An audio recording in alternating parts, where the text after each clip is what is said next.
All right, everybody, welcome back to another episode of the Higher Alignment Podcast. And I am so excited because of a very special guest who we actually only met a few days ago, but hit things off right away. Miss Heather Dick, who's actually the owner of Blush Artistry based out of Sherwood Park, I believe. And it's really cool because when we connected, we actually connected for her podcast, which is called The Expansion Code. So be on the lookout for that, guys, when it comes out. But we didn't realize we were like in the same area. We thought we were, we were further apart. So it made it even better to kind of have like a hometown connection. So welcome, Heather. I'm so glad you're here. How are you doing today? I'm good. I'm very excited to talk to you today. I was struggling a little bit earlier. I was feeling slightly nauseous, but that's life. I'm here. I got my smoothie. I got my coffee. I'm doing really well. I'm happy. I love it. And I love the honesty and the vulnerability because hey guys, that is life, as she said. Yeah. And despite these things happening, we still have to show up. And sometimes we have to listen to our body and also take a step back and knowing when to hit the gas and when to hit the brake is really important. And we're gonna get into that today because you have built, something incredible for yourself, and that's what I want to get into and share with people. But maybe let's just start there. Sure. What's the origin story of Heather and Blush? Tell us about it all. Let us know. Well, it's I won't take up too much time with this because I could. But I started doing makeup in 2007. I was in nursing school. So I was going to become a nurse. I've always wanted to help people. People are my passion. And I started working for Estee Lauder, a very reputable brand, and I fell in love with the industry. So I stayed with Estee Lauder for quite a few years. I worked my way up within the city, working for Holt Renfrew, I was managing women that were older than my mom. Had no idea what I was doing, but it was so fun. And I started at Blush in 2007. My ex-boyfriend had convinced me to start this company, so I trade named it. And I was always doing makeup on the side. I never really had intentions of doing what I'm doing today, but it's just kind of organically grew to that. So in 2014, I started to advertise, and I'm using air quotes for those listening, on Facebook that I was doing makeup. And people are popping out of the woodwork. Oh my gosh, I've been waiting for you. Where have you been? I couldn't find you. And all of a sudden, all of my books were full. So I thought, my dad always said, the day you give away business is the day you do bad business. So I'm going to get a makeup artist to work with me. So I hired actually a previous bride of mine. Now there was two. And I had no idea what I was doing. She had to teach me how to use an iPad in 2014. We had our first meeting at Cora's breakfast. It was I was paying her way too much money. But I was just happy. I was so excited to do what I was doing. And this is a side hustle for me. It was just always just a paid hobby. And fast forward to 2016. So in 2014, I built a studio in my home. 2016, my partner and I, we moved to Sherwood Park. We built a studio, and that was my stipulation. If we're going to move in together, we need to keep our home studio. But we built a home studio to the whole level of our basement. So we had 2 hair chairs, a sink, 10 person makeup station, a treatment room. Like it was legit. Wow. It was great. And we had people in and out all day long. The team was growing. I think by the time we moved out, we'll say 2020 because, everything shut down then, we had a team of 25 makeup artists working in and out of the house on a day-to-day basis. At the same time, I was actually working for my parents' business. So I was running 2 companies at the same time. I would get up at 4:30 in the morning. I would answer Blush emails. I'd go to work at my parents' business from 8 to 5. I'd come home. I'd answer Blush emails, all while juggling everything in the day. And it's funny because you and I talked about this on my podcast. I thought I was functioning so well. I was like, I got this. And my mom, family business, right? My mom said to me one day, she's like, Heather, you're really snappy. Like you're not really doing as well as you think you are. And it's like a punch to the gut because we're Oh high yeah. performers, right? We're like, of course I'm doing well. I'm able to like run both of these businesses. And so I had to take a step back and I had to decide which one was going to what I was going to leave. Was I going to leave my family business, or was I going to leave Blush that I built from the ground up? And so obviously I left my family business, which was very hard to do. Also, it was very comfortable. I was getting paid very well. I never took money out of Blush. And so there was a lot of turning points in 2021. I also took advantage of the really low commercial rates in that time, and we opened our first studio. So there was a lot of transitions in that time, and I'm very grateful that I went through everything as I did. But now the studio is thriving. We have over 12,000 square feet of space. We have a hair salon, nail. Oh my gosh, I feel like I'm listing a mall when I say it, like a personal training gym, chiropractor, physio, makeup studio, event space. It's incredible. And it all started from my basement. Wow. It's quite amazing, actually. It is. To hear the growth of it. Do you know what I mean? Just Yeah, like, and I'm sure there's way more to the story than what you just gave lots. us, which we'll get Yeah. into. But it is fascinating. I'm sure it is for you to look back on it. And it's okay if it's okay. I wanted to ask you a question about that point you had brought up of like when you had to make the decision to leave your family business. Because I'll be honest, I have a few clients who maybe I have a couple of clients who are know they need to leave the career that they're leaving now and either want to step into entrepreneurship or just find something more aligned. I also have clients who are at a point where they have certain clientele that they know just they don't want to be working with anymore, but it's a source of income. It's a source of someone they've been working with for so long. And so like I would imagine there's some similarities, but like what was your decision process when you had to make that decision? Like, how did you decide? Like, because you mentioned it was comfortable, you know what I mean? Like, all the things I think most people deal with when they've been doing something for so long and almost are like, I know I went through this when I left my last career. It's like, okay, well, I'm the expert, quote unquote, in this field already. Like, I've built myself up. I know what I'm doing. I can do it in my sleep. And now I'm gonna leave to like start all over. Well, and you were already building, so you had some, but like probably running Blush full time probably seemed like a little bit of a leap of faith. So what was your thought process like during that time in making that decision? Well, honestly, one of the really hard things is that I never set Blush up to make money because I was making money somewhere else. Mm, So it was thankfully making money. It was just getting banked into a bank account, but I never created that company to be profitable. I created it because I loved doing it. And so mm, now I had to shift everything. I had to start looking at profits. I had to start looking at it like a real company. And that was terrifying. Not only that, now I had to pay myself. Like, that's scary. I never took a paycheck, ever, ever. I would put things through the company, but I wouldn't ever take a paycheck. So it was absolutely terrifying. And there were multiple times where I was like, I don't think this is not the right thing I should do. I shouldn't be doing this. I need to stay at Cougar. I need to collect my check. I need to just be comfortable. But it wasn't working. So it was like I literally either one or the other. I was forced. It was a forced hand. I had to make a mm, decision. And I wasn't about to give up Blush that I had worked so hard for. It also wasn't in a position to sell it because, like I said, I hadn't built it that way.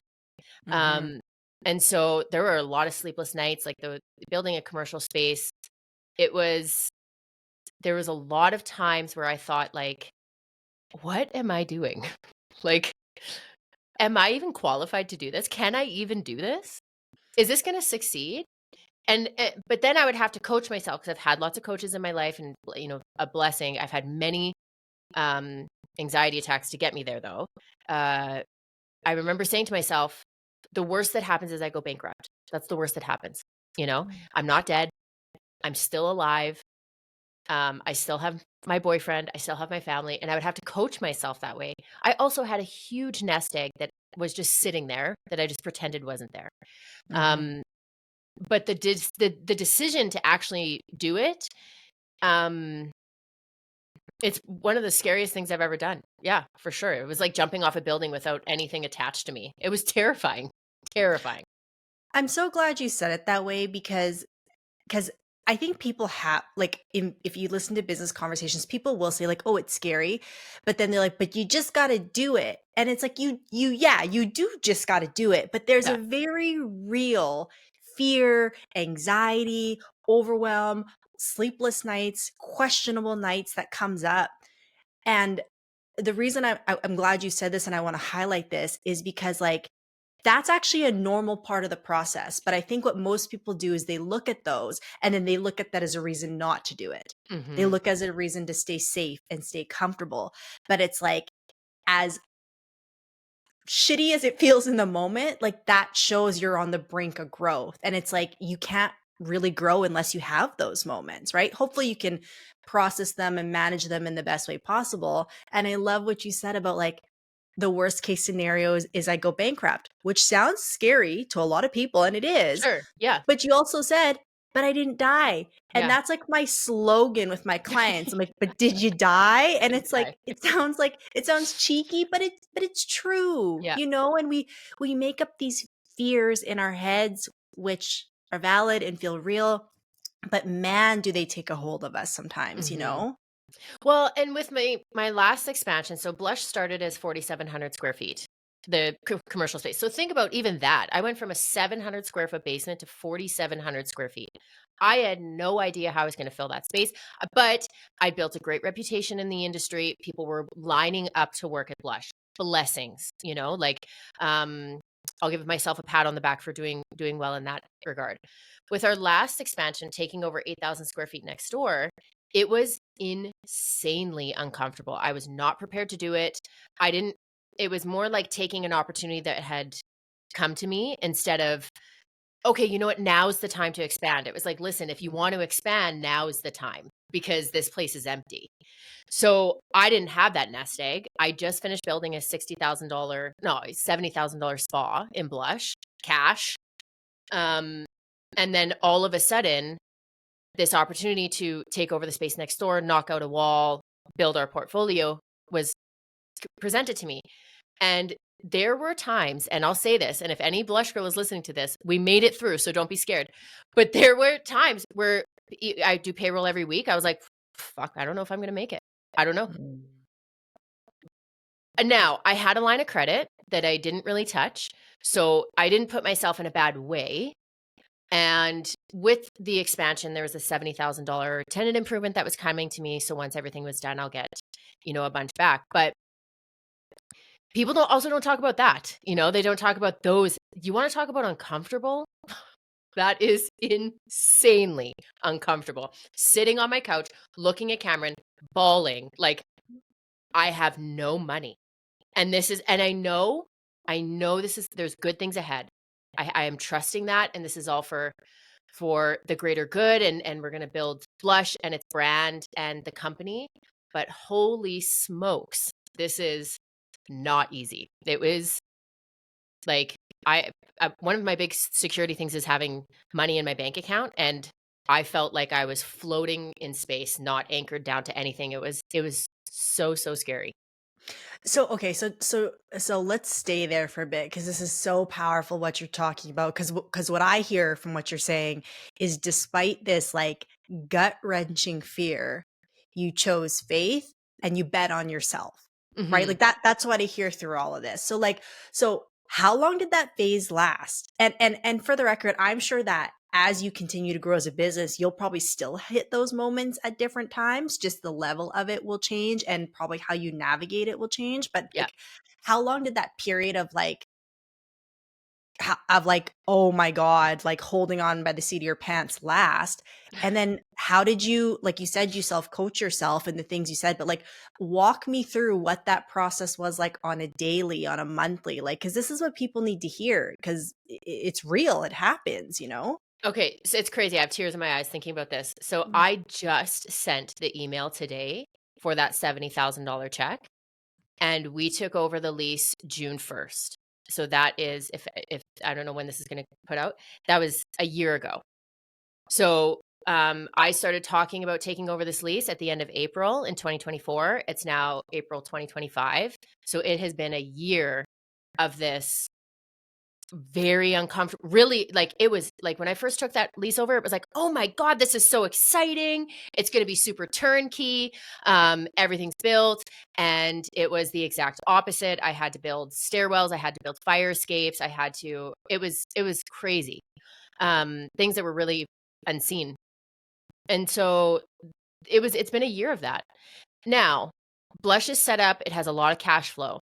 So because we book so far in advance, because we do 300 weddings a year.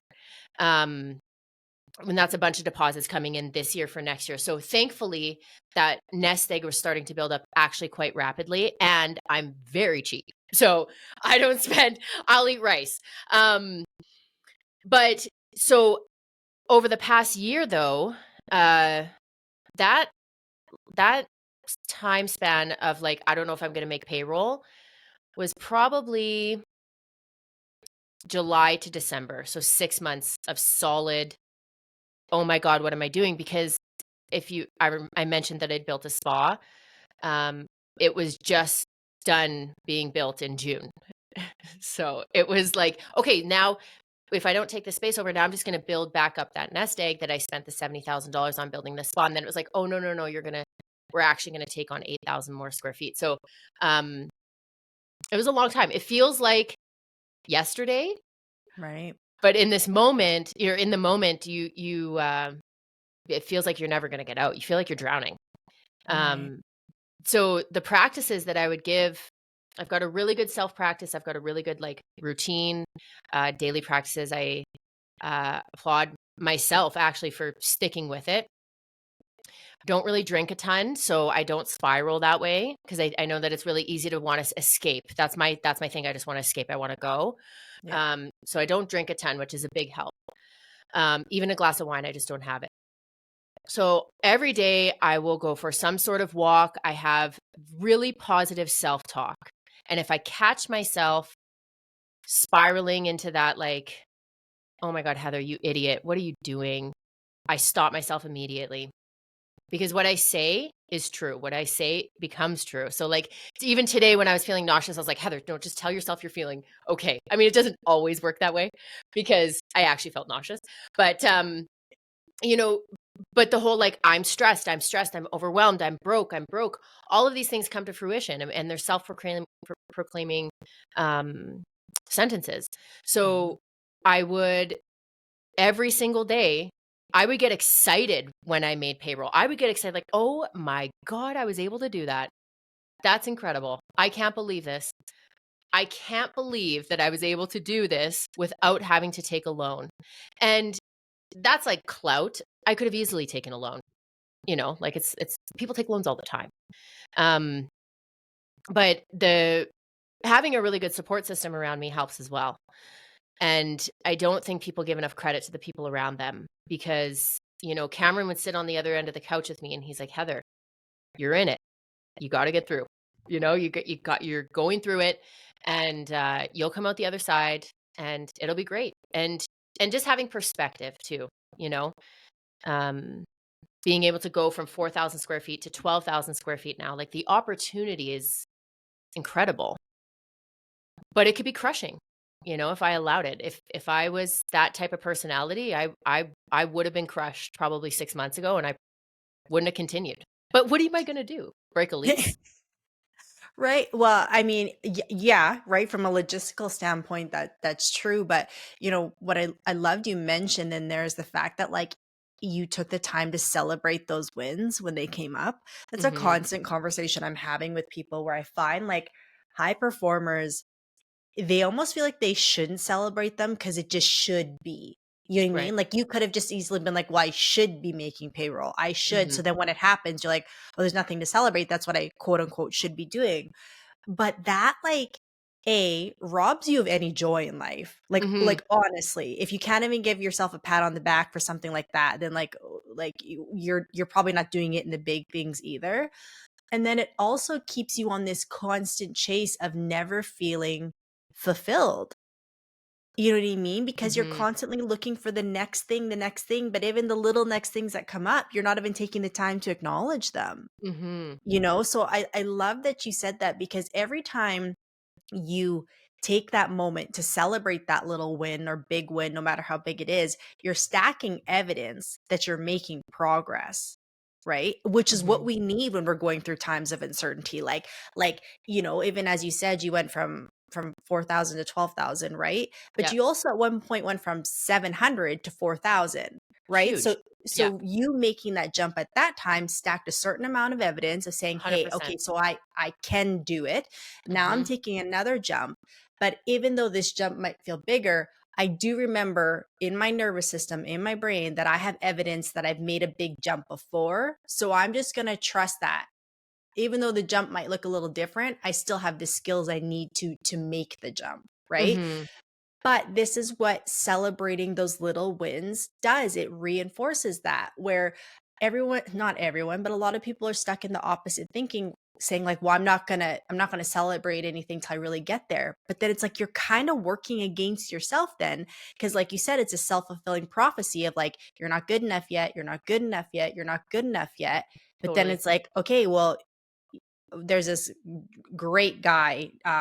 He's like a modern day philosopher. His name is Peter Crone. They call him the mindset architect. But he Okay, says, writing it down. yeah, he's incredible. But he says, fight for your limitations and you get to keep them. So Mm. as you keep saying these limitations out loud, I'm broke, I'm stressed, I'm struggling, I'm whatever. If you keep doing that subconsciously, you're going to want to prove yourself right. 100%. Yeah, and I mean, you're right. I should have been making payroll. Of course. Like, that's you're right. And whoever says that is not wrong. Yes, of course I should be making payroll. I know that. I've been doing this a really long time.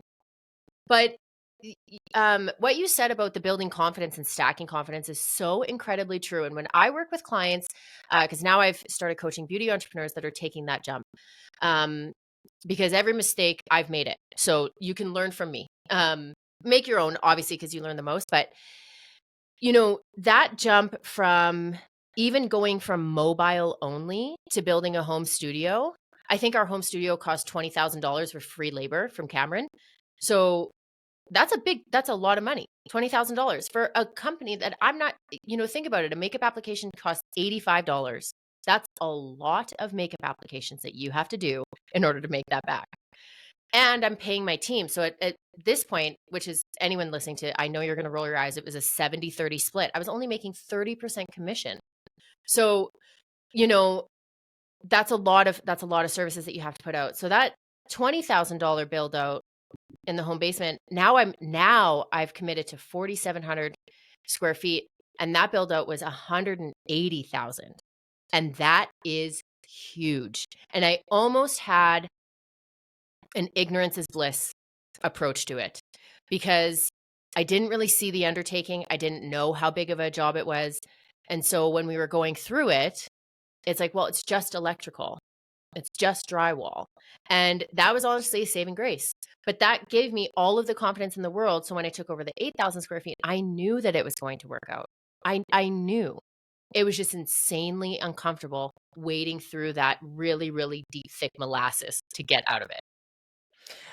But again, so powerful what you just said. It's that ignorance is bliss. Now obviously we know in business there has to be some logistical Of steps course. that are taken, right? Like there's got to be some structure and some rationale and all that being said, but the belief in what's possible, do you know what I mean? Like that is necessary. And again, it's not, because some people might be like, well, I don't, like it's a little delusional, but it's like you kind of have to be, because You have again, to be.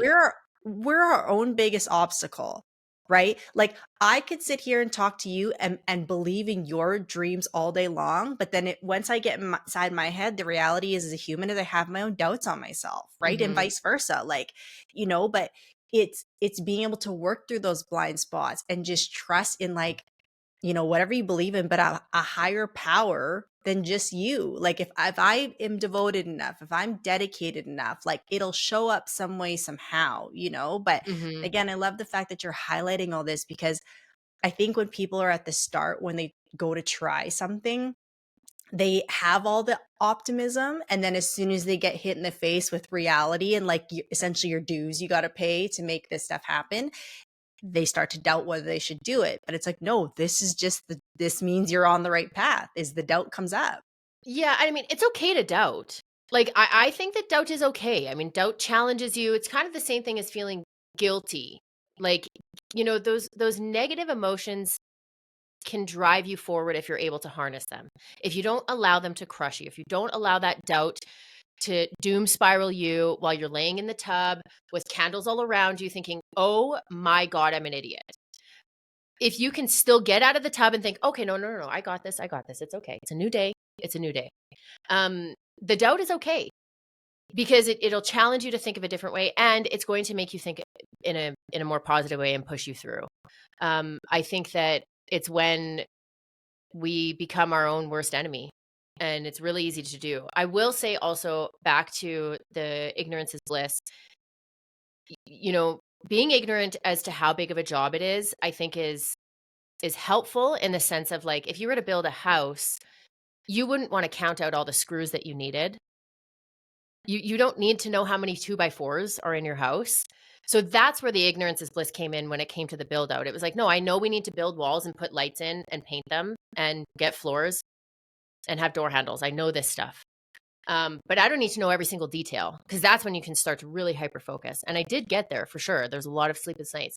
But you do have to be good with money. I will say that. You have to be good with money. You have to pay attention to your invoices, your ins and outs. I mean, that's basic business, and I think that I don't want people to think like, I'll just throw caution to the wind. It's going to be okay. It's not really. That's how I see people fail.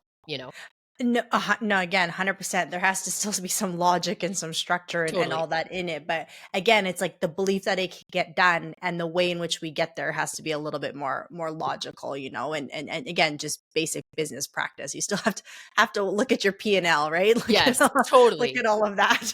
Totally, which I do see a lot, though, especially in the beauty industry, um, in the creative industry. These individuals are brilliant-minded. They're photographers, they see colors, they dream in color. It's incredible what these individuals can create. But you put, a calculator in front of them, or you get them to do their taxes or some sort of, like, expense sheet, and they just don't have the knowledge, and that's okay. You don't have to know how to do everything. I'm not a naturally organized person. I don't continue to try to organize myself. I either hire someone or I just give up with there's a pile of papers right here next to me. Like, I'm just not going to file them. But we can understand as a business owner what your strengths are and what your weaknesses are. And I think that when I'm working with creatives, especially, their strengths are creating and doing services and being really great with people, and their weaknesses are business a lot of times. And so, whereas I'm sure lots of your professionals and your clients are the opposite, where their professional lives, their business, they're all spreadsheets and calculators and numbers. Whereas it's like you're trying to get someone to think a little bit more faith-based and that kind of thing. I mean, it's challenging getting those two brains to connect. Oh, 100%. Like one thing with my clients, because again, I help them through burnout, and there's a lot of tools, as an example, out there that can help you track a lot of these metrics, like Whoop, and like even like your smartwatch. They can track your steps, they can track your heart rate variability, all these great metrics that will give you an idea of where your body's at stress wise. I specifically don't use those with my clients because I want to train them how to understand their body from a feeling place, not from oh, my watch said I'm off. You know what I Totally. mean? And the watch is a tool. Can you get there and use it? Of course. But I want you to understand your body first and how you're processing that. But you're right. It's like it's the logical versus the intuitive side of the brain. And it's like which one are we tapping in here to? And it's like the reality with business, and honestly, I think in life, is you need a healthy balance of both. I agree. And also, stress is filtered through your body. Different kinds of stress are different. So, like, I have an aura ring. Have you heard of those before? Yes, yeah, of Yeah. course, yeah. I'm obsessed. But it'll say that I was really stressed out, but I was playing with my nephew. So Mm, no, I wasn't stressed. I was high energy. So mhm, I think mhm. that you're exactly right. I think we pay attention to the wrong metrics sometimes when we're measuring, like, oh, I'm actually really restored. It's like, well, no, you're actually in like a burnout phase and you're not moving off your couch. Yeah. That's not actually restored. You're freezing right now. Right, right. But that exactly it. It's like you have to spend time with yourself to know that, right? You have to spend time understanding your own machine and your own instrument so that when that comes up, you can actually make the right call for you, you know? Mhm. So, And I'm just gonna say when I'm going through these build outs in these commercial spaces and expanding, at the beginning specifically, I remember feeling like that, like deep, deep anxious all day long. I would have really bad road rage. And honestly, it was worse than when I was doing 2 jobs because now there's so much money on the line. It's like and everything's on the line. My livelihood's on the line. And I remember I stopped meditating. I stopped doing everything that helped me along because I was too busy. I was too busy to do this stuff. All I could do was go to the gym and then just hit the ground running the minute I woke up. And it's funny now that I have those system recognition where it's like, "Oh, whoa. Oh my gosh. Wow, I'm stressed. I got to sit down for 10 minutes. I can spare 10 minutes. I'm just going to sit here or I'm going to lay on my bed. No sound, nothing. I'm just going to lay there."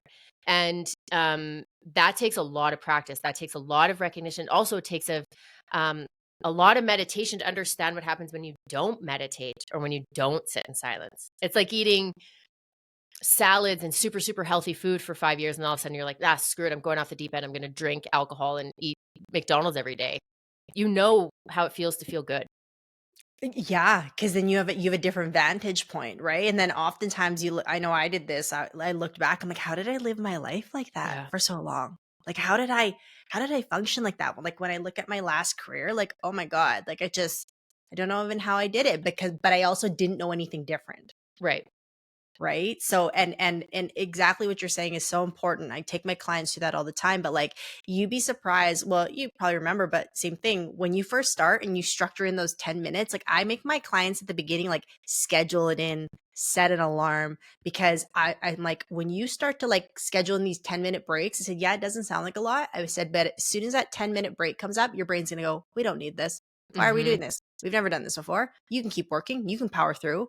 I said, so it's those alarms and those reminders are to override that, you know what I mean? Mhm. So that you can avoid the burnout. So you can get to a place where you know how to manage the stress better. So you have a bigger capacity to take on the bigger role or expand or whatever you're doing, you know? So Yeah, it's oh, tough. and it's also constantly like it's a constant like work in progress. Like Mhm. my routine now is different than it was 6 months ago, is different than it was a year from ago, but I allow it to adjust because I'm constantly listening to what I need. You know what I Mhm. mean? And the truth is there's seasons and cycles and everything. And you know, the better you become in tune with listening to them, the better you can run your machine, you know? So Yeah. Do you ever, look at Ayurveda at all? yeah, Ayurveda yeah, practices? I think yeah. that, it's been a couple years since I've read an Ayurveda book, so I'm not gonna try to quote it because 'cause I'll just sound like a dummy, but, I really like trying to live my life based on the seasons and what's actually happening instead of like you said, sometimes you have to push through. So, like, today, I mean, worst case scenario, if I actually was feeling that sick, I would just send you an email, "Hey, man, we have to reschedule. Sorry." I'm not gonna sit there, I'm not gonna, like, b feel I'll feel bad, but, like, man, there's so many worse things that can happen than having to reschedule a meeting, Of you know? course. Of But course. we don't have that, and especially in the professional, in the corporate world, we don't have that recognition. We think like, "No, this is the worst thing that could happen. I don't answer this email within 5 minutes. I don't send this email by the end of the day." And it's just not true. It's just not true. It's just an Right. email. It's just a Right. podcast. Exactly, but you know what it comes back to always it comes back to is we think if we don't show up perfect, it's a reflection on our worth Mhm. and our value in the marketplace. You mean like if like all of a sudden I'm a terrible businesswoman if I have to reschedule this podcast or if I don't get back to this email this weekend. Like, you know how much of a prison that is to live in that space, to Oh, think been that there. my worth and my value is dependent on how fast like again, nuance. Some if there's a deadline, there's a deadline that Sure. everyone, you know what I mean? Like we get it. But like for the most part, like 70% of these like exhaustions can be eliminated just by like realizing, like you said at the beginning, no one's gonna die and Yeah. it's gonna be okay. Yeah. And I used to have this I used to have such a like a bragging right for waking up at 4:30 in the morning and people like, "Wow, how do you do it?" I'm like, "Man, I just do it." And like I'm just so successful and that like ego is really fueling everything. And then you realize like, "Oh my god, that sucks." Like getting up at 4:30 in the morning sucks. No, I don't want to do that. And so who cares if if someone wakes up at 8 a.m., man, that's awesome. Like that's great. Good for you. Do it slow. Do whatever you want. And the goal isn't to be run off our feet. And I think that the more successful we get, sometimes that's what happens. But really, the goal should be taking a bigger step back the more successful we are. We should have a team that can help support our goals, that can help run our studios, that can help manage our teams. There's the goal isn't to be tired all the time and burnt out. Yeah, because who cares how much money you have if your life sucks every day? Totally. Like, honestly, I say that all the time. Like, what's the point of having all this money if you're miserable all the time, if you're impatient and snappy and have not good relationships with the people around you? Like, what's the point?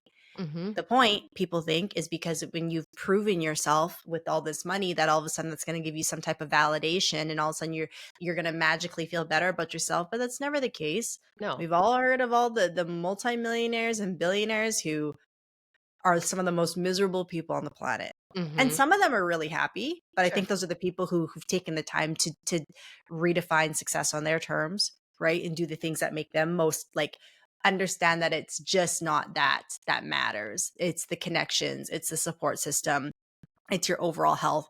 And when you put those things first, it's like money usually naturally comes anyways, Hmm. because now you're in an energy of like actual attraction and Hmm. abundance, because abundance doesn't just exist financially, it exists in so many other areas of your life too, you know. It's so fun. I'm so glad that you said this because I always love telling this story.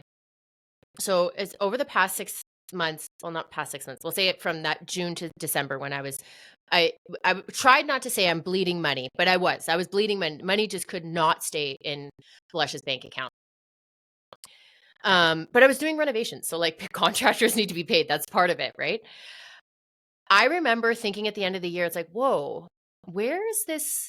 Where's this like open, flowy, abundant mindset that I normally have? What am I doing? Of course I'm losing money. That's all I'm thinking about is how little money I have. And it's not just money. It could be health, it could be energy, it could be friends, it could be whatever. Um, Money's just a really good example because it's tangible, right? So I remember thinking that. And in December, I was like, okay, whoa, this has got to stop. Like these renovations are almost done. You can relax. It's time to make money now. It's time to just let things flow to you. I mentioned this in our podcast before. All of a sudden, I got a check for $7,500 deposited into my account. It was a previous mistake that the building had made, or they messed up my rent or something.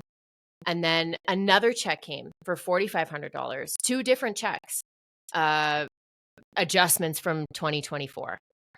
Then 2 months later, two more checks came from the building for adjustments. EPCOR gave me $1,500. It was incredible. It was incredible. And it's not even like I needed that money because it was never coming to me anyways, right? I'd never planned to it. But you know what it did is it gave me that confidence. It's like, oh my God, I'm okay. I'm Hmm. okay. This is Hmm. going to be okay. And sometimes it's not a $7,500 check. Sometimes it's a $75 check where it's like, oh my gosh, I can put gas in my gas tank now. I'm okay. I can live to see another week of driving my kids to school and getting groceries or whatever it is. I think that it's all perspective, and we just need those small little wins sometimes, just small, teeny tiny little wins that can propel us forward and keep that morale high enough that we can make it through those really uncomfortable times. Well, I love that you mentioned that, because it's just a reminder again that like everything always works out. It really Always. does in the Yeah. end. It always sorts itself out. And what I also love about that is it's a reminder that the universe can drop anything in your lap at any time. Good and bad. Exactly. Yeah. Good Yeah. and bad, right? Yeah. So if you know it can adjust anything and drop anything in your lap at any time, going back to what you said about the abundance mindset, it's like, so where do you want to spend your time and energy focused Mhm. on? Mhm. Right? Like what do you want to show the universe that you're ready for, that you want to receive, that you're in alignment with, But again, when we're stuck beating ourselves up all the time, or like focused on what we didn't do versus what we did, like then it's like, again, what are you reinforcing? Mhm. And it's hard. Like I understand. I didn't start this way. I worked with a transformational life coach in 2019. She opened my eyes to all of this whole like s- consciousness and how valuable it is. Then I got away from it. Then I went back. And it's a fluid practice, just the way that life is. It's a roller coaster that we're on. And I understand how hard it is to believe in something that you cannot see or feel. Like I get it. It is really hard. But you just have to have faith. The same way that you can't see that there's wind out there, or that you can't see that there's air, it's there. And I promise you, good things are coming to you. You just have to believe in it, and you have to be a good person back. You have to genuinely want to help the individuals that are in your life, and the sun will rise every day. It's beautiful. Mm. Yeah, it's so true though. It will, as long as you're looking for it though too. Yep. Right? Like if you're waking up in the morning and you're looking down at the pavement versus up in the sky, like you know what I mean? That's going to really dictate what your view is of the day, Yeah. you It's hard. know? It is hard, and I don't want to like. I understand that if someone is in like a really really hard way, they might think that it's a privileged opinion that I have. But I just want them to remember that I couldn't make payroll. I almost couldn't make payroll, So like it's like, well, yeah, of course you can say that. It's like, well, yeah, but I mean, like I was pretty low at some point. Mhm. So Mhm. it's and really high. It's an ebb and flow. Life is an ebb and flow, especially business.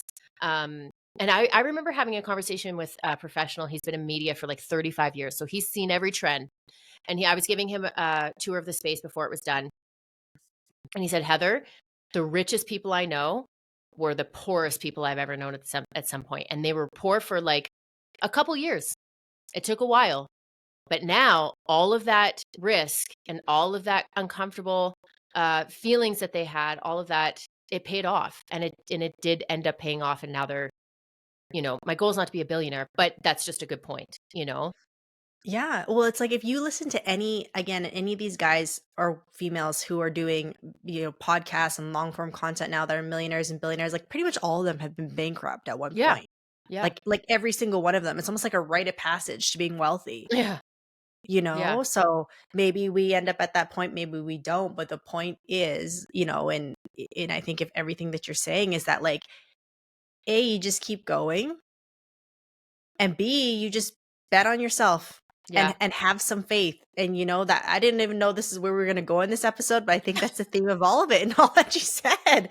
It's just like, honestly though, but it's like despite the turbulence, you just got to have faith and it all works out. Sometimes it's Hmm. as simple as that. Yeah. And if I can give like a little bit of like tactical advice, if you feel like you need to educate yourself on something, then educate yourself on something. So if you're put in let's say you're making a business deal and you have no idea what you're doing, then educate yourself. You'll feel better about it. But still take that risk. If you're going to invest in something, um, I don't know, I can't think of an example right now, but if you're going to invest and you need to give yourself some confidence, educate yourself, talk to someone, build a community around you, and have that network that can support you. Because sometimes it's not a good risk to take, like it's not always the best decision. And, but just because it's uncomfortable doesn't mean it's wrong. Mm, I love that. I think that's a great place to finish. Just because it's uncomfortable doesn't mean it's wrong. In fact, it just means you're growing. That's right. Really, that's what it means. So, this was incredible, Heather. Another great conversation that Thank we've you. had. So, thank you so much. So, before we finish up here, please let people know what you got going on, where they can find you. Drop all the goods, and I will Okay. put everything in the show notes as well. Okay, good, because it's a lot. So I have Blush Artistry, which is the company. So we do everything, like I said. So our website is blush-artistry.ca. Our Instagram is Blush Artistry MUA. My personal consulting company that I've started is the Expansion Code, and my Instagram is I am Heather Dick. And on the Expansion Code, I have a lot of free resources, a couple. One for email marketing. So if anyone is ever interested in how to email market, it's free. Download it. I feel like my emails are quite successful. You can sign up for my email if you want. And a studio. So how to revamp your studio, build a studio on a budget while still maintaining a lot of style. And I think that those are free resources are great. People, even if you just want to check it out, get a feel for me. Yeah, Absolutely. Just like you said before, educate yourself, that's right. right? So free education. Okay. Amazing, Heather. Well, thank you so much. And everybody else, we will see you in the next episode.